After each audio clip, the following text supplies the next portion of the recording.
Okay. Sige. Let us continue with our discussion on the alkali metals. We have started with hydrogen. So we discussed that when you say hydrogen, this is water forming. So it comes, the word or the name comes from the words hydro, which means water, and then genes, which means forming. Okay? Or it's the beginning of water or where we get our water. So we ended right with the hydrogen chloride. So that's the first one, the hydrogen. Let's move on to the second element under the alkali metals. We have our lithium, which is our lightest metal. Okay, the lightest element is hydrogen, but when you say metal, that is lithium. Okay? Now, saan galing yung name ng lithium? Saan siya galing and what is the meaning of the word lithium? You may raise your hand and then please open your camera if you want to recite. I'll be crediting this next week. Magsasign ako ng inyong index card. Yes, Shem. Saan galing yung Lithos, ma'am. ating lithium? Lithos, ma'am. Sa? Ay, sorry. Mahina ba yung audio ko? Wait lang ha. Sa lithos, ma'am. Okay, lithos. Lithos means? Earth. Okay. So again, lithium comes from the Greek word lithos, which means earth. That's the meaning of the name lithium. Now, sa industrial use niya, kindly take note, Shem, ha, sa imong recite. Okay. For its industrial use, this is used as a heat exchanger for our air conditioners. Okay? Again, this is used as a heat exchanger for our air conditioners. Now, what are the other things that you need to know about lithium? Number one, it is the most reactive element.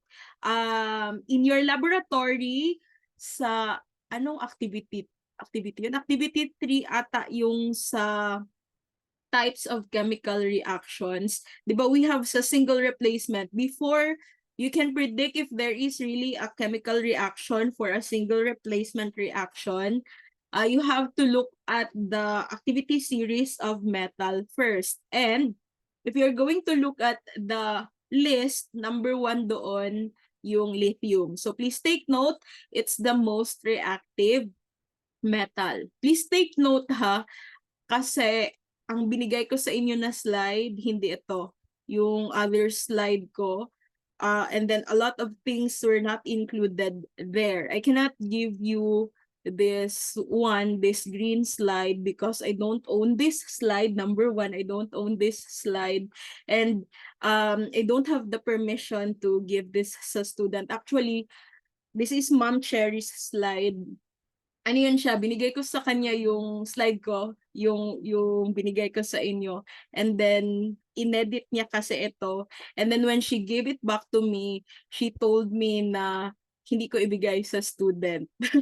So, I don't have the permission to give this sa inyo. Kaya, please, you have to really take note, ha? Wala talaga itong iba sa sa slide na binigay ko sa inyo. Okay? Now, another thing that you have to know about lithium, it's the only alkali metal that melts above the boiling point of water. What is the boiling point of water? Again? What is the boiling point of water? Anyone can answer, ha? Yes, Lauren. 100 po, ma'am. Okay, 100 degrees Celsius. Again, 100 degrees Celsius. But take note, lithium will melt above the boiling point of water. So it will melt above 100 degrees Celsius. So again, those are the things that you need to know about lithium. Now, let's talk about the compounds of our lithium. Now, compounds of lithium class pharmaceutically are used as depressant for our patients with bipolar disorder. Now, I believe you heard about bipolar disorder, right? So, ano ibig sabihin yan? What do you know about bipolar disorder? Anyone who knows what bipolar disorder is? Or hindi niyo pa siya narinig? Yes, Angelica. Ano ma'am, a person ma'am that will suddenly change ma'am, kunyari, masaya siya ma'am, tapos next second ma'am, bigla na lang siya maging sad ma'am, and the next second kay angry ma'am, ganun po. Oh, okay. That's what you know about bipolar disorder. Sige. When you say bipolar disorder, number one ha, it's a mental disorder. Kaya lang, it's not simply a mood swing. Kasi most of us, ang tingin natin sa bipolar disorder yung parehas nung inyong yung description ni Angelica na masaya siya tapos naging depressed siya.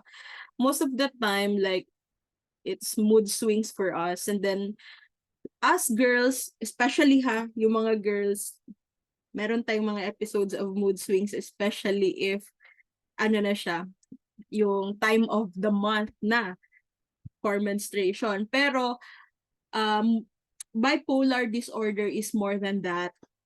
So, meron kasi sa, sa mood swing, sa, tawag dyan, excuse me, sa bipolar disorder, meron yan siyang two phases. Merong depressive phase and then merong mania na phase. So when you say depressive, ito yung time na the patient is depressed. Okay? But if they are in their mania na phase, meron yan silang, when you say mania, it's again a mental disorder which is characterized by like great excitement, euphoria, para silang nasa cloud 9. And then there will be delusions. When you say delusions, these are beliefs na sila lang ang nagtuo. Example, nagtuo ka, ikaw ang pinakagwapa sa room. Pero ikaw lang nagtuo ato. That is what you call delusion. Okay? Meron silang ganyan. And then, mga overactivity. So, again, ang tawag nun is mania. Wait lang ha. I-ano na natin sila. I-admit. Okay. Sige. Now, again, lithium class is used for bipolar disorder, especially if the patient is in its mania na episode. So this is actually a depressant. So tambal siya if there is again an episode of mania for our patient with bipolar disorder. And at the same time, our lithium is also considered as diuretic.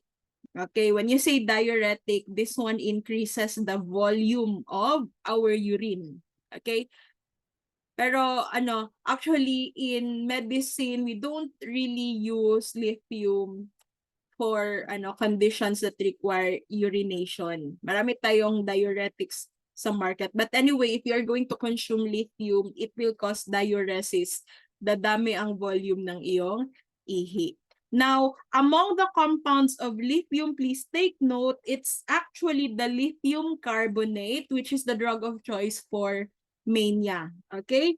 Brand name in the market, itong merong R dito. R means registered. That's the registered brand name of the lithium carbonate. Again, that is used for mania. It's the drug of choice. Now, other compounds of lithium class are depressant. If you're going to take anything with lithium, it will cause a depression na activity in your brain, in your body. Okay? So, yan talaga yung effect ng lithium in the human body. Depressant talaga siya. So, yan lang yung notable na compound or compounds of our lithium. Depressant, or it's a drug of choice for mania in bipolar disorder. Any question about lithium or the compounds of lithium? You may ask. You may send your questions sa chat box, or you may raise your hand. Yes, Lauren. Ma'am, para gani saan yung escalate, ma'am? Escalate is the brand name of lithium carbonate. It's our drug of choice for mania. If you're going to work in the pharmacy, pohon ha, you will be encountering the lithium carbonate. It's Escalate, or actually marami itong brand name.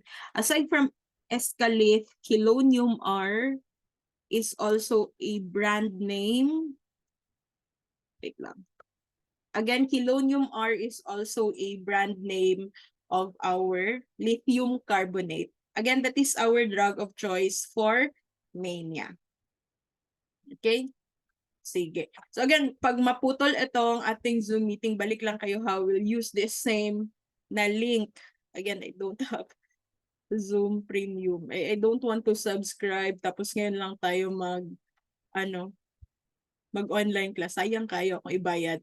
But anyway, let's continue. The third element under our alkali metals, we have our sodium. So sodium comes from the word natrium. That is the reason why yung kanyang symbol is Na. Okay? Because it's like its name is derived from the word natrium, which means nature. Okay? Again, it means nature. Now, please take note that this is the most abundant extracellular cation. I believe you know what cation is. Cation is a positively charged ion, number 1. And again, it's extracellular. When you say extracellular, sa labas ng cell. So sa labas ng cells natin, ang pinakamarami na cation is sodium. Okay, so we actually have a mnemonic like this one. Magpiso ka. I hope you can see it sa screen. Magpiso ka. Magpiso ka is magnesium, potassium in. Again, magpi. Magnesium, potassium in. And then sodium, calcium out. Ito actually ang O dyan is out. Sodium, calcium out. Meaning, magnesium and potassium are found most likely inside the cell. So they are intracellular. And then sodium and calcium are extracellular cations. But between sodium and calcium, sodium yung pinakamarami, yung mas marami sa kanilang dalawa. In terms naman sa intracellular, yung nasa inside ng cell, ang pinakamarami dyan, the most abundant is potassium. Okay, potassium ang mas marami. We are going to compare magnesium and potassium, but those two are the top two most abundant intracellular cation. Now, please take note of this. Sodium is responsible for fluid retention. What does it mean? If marami kang sodium sa body, water will follow. Kung nasaan si sodium, susunod ang water. So kung si sodium nasa blood, for example, you consume a lot of sodium, pupunta yan siya sa blood kasi ma-absorb yan from our gastrointestinal tract. Kasi nga, kinain mo nga, di ba? Nasa food natin. So pupunta siya sa gastrointestinal tract. And then after the gastrointestinal tract, it will be absorbed. Pag na-absorb yan siya, mapupunta yan siya sa blood. Now, kung nasa blood na yan siya, class, wait lang ha, I want to draw actually. Ayan. If this is the blood vessel, pupunta si sodium dito. Now, sabi ko kanina, kung nasan si sodium, susunod si water. So, kung nandyan siya sa blood, ayan, pupunta dyan ang water. Now, ang problema natin dyan is mahihirapan kang maglabas ng water. Okay? So, mahihirapan kang umihi. Si water will just remain in the blood vessel. So, ang tendency niyan, class, pag na-retain ang water sa blood natin, sa blood vessel, ang ending niyan, tataas yung blood pressure. Kasi nga, marami yung volume ng iyong blood. So, since marami yung blood mo, it will require more pressure for it to flow. When you say blood pressure kasi, it's the pressure exerted by the blood when it flows in the blood vessel. So again, pag marami ang volume ng blood, tataas ang blood pressure. And kung hindi makontrol yung blood pressure, itong excess na water na nasa blood natin will be pushed out to the tissues. Pupunta siya sa mga tissues and yan na yung tinatawag natin na edema. Or kung sa Bisaya, we call that hupong. I don't know if you are familiar with that. But again, edema in Bisaya is hupong. Or in Tagalog, we call that manas. Okay? Nagamanas. Now, makikita niyo yan siya, class. For example, people with heart failure, yung may mga sakit sa heart, or yung may mga sakit sa kidneys, di ba nagmamanas sila? Ang ilahang tiil, ang ilahang kamot, daghan og water. That's edema. Okay? It's because of the accumulation of water actually first in the blood, and then because of the increase in pressure and the excess water, it will be pushed out to the tissues. Yun. So that will again be called as edema. So that is the reason why if you know someone who is hypertensive, you really have to educate them na they have to limit their sodium intake, their salt intake. Kasi the more sodium you have, the more that you will have fluid retention. And that will actually increase the blood pressure in your body. And then marami na yan siyang consequences after. Marami na siyang clinical sequelae after. Pag tumaas na yung blood pressure, it may damage the heart leading to heart failure, or it may damage the kidneys leading to kidney failure. So maraming clinical sequelae yung ating hypertension, yung kanyang complication. So let's start with limiting our salt intake. Okay, questions or clarification about this? Wala? Please ask question if you are not sure about something or hindi nyo siya na-get. Kay hindi na ito computation, marami kayong i-memorize, but I need you to understand ano yung nakasulat dyan sa PPT. Okay? Now, this is the cation of choice to optimize the pharmaceutical utility of organic medicaments. Ano ito? Parang siyang excipient para ma-formulate natin yung mga organic medicaments natin. Dinadagdagan ng sodium. Okay? Now, let's talk about the compounds of sodium. I need a lot of storage here sa ato ang brain class kay daghan kaayo ang compounds sa sodium. You need to know them one by one. So ano yung kailangan yung malaman sa compounds natin sa sodium? Number one, syempre the name. And then the chemical formula. But sa chemical formula kasi, if you just know the name, you can make the chemical formula. That is the reason why we have an activity in the laboratory about the yung sa compounds natin, naming, and at the same time making the chemical formula. And then aside from the name and the chemical formula, you have to know the use or the uses of these compounds, especially the pharmaceutical use. Okay? Na may mga dagdag pa dito na information like toxicity, and then yung mga side effects if we are going to consume these compounds. So let's start. Number one, sodium acetate. Sodium and then acetate. Acetate is CH3COO. Supposedly, it's acetic acid. So, CH3COOH dapat yon pag acetic acid. If it becomes a salt, matatanggal yung H sa COOH, naging salt na siya na acetate, idugtong mo siya sa sodium. So, again, it's called sodium acetate, NaCH3COO. Now, anong gamit nitong sodium acetate? Number one, it's a diuretic. Though it contains sodium, but if it becomes a compound with the acetate, it will become diuretic. So it will increase the volume of the urine. So if you have like excess water in the body, it will cause urination, it will cause na ma-excrete nyo yung